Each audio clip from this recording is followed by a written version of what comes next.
నమస్కారం. Lisa YouTube ఛానల్కి మీకు స్వాగతం. ప్రయాగ్రాజ్లో నాకేమనిపించిందో నేను మీకు చెప్తాను.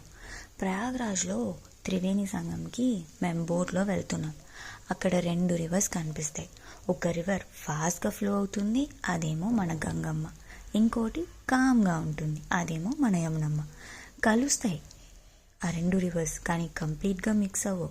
అప్పుడు అనిపించింది ఇది మన లైఫ్ లాగా ఉంది అని. యమునమ్మలా మనం బయట కామ్గా కనిపిస్తాం. స్టూడెంట్స్ క్లాస్కి వెళ్తారు, పేరెంట్స్ వర్క్కి వెళ్తారు, ఉమెన్ జాబ్ చేసి ఇంటిని కూడా సంభాలిస్తారు, మెన్స్ రెస్పాన్సిబిలిటీస్ని మోస్తారు. బయట చూస్తే అందరి లైఫ్ నార్మల్గా ఉంటుంది, కానీ లోపల గంగమ్మలా మనం ఫ్లో అవుతాం. ఫాస్ట్గా, హెవీగా, జాబ్ లేదు అనే బాధ, ఎగ్జామ్స్ భయంతో సైలెంట్గా ఉండే స్టూడెంట్, శాలరీ కోసం నచ్చని జాబ్ చేస్తున్న ఎంప్లాయీ, పేరెంట్స్ క్యారీ చేసే డ్రీమ్స్, ప్రెషర్స్, ఫెయిలియర్స్.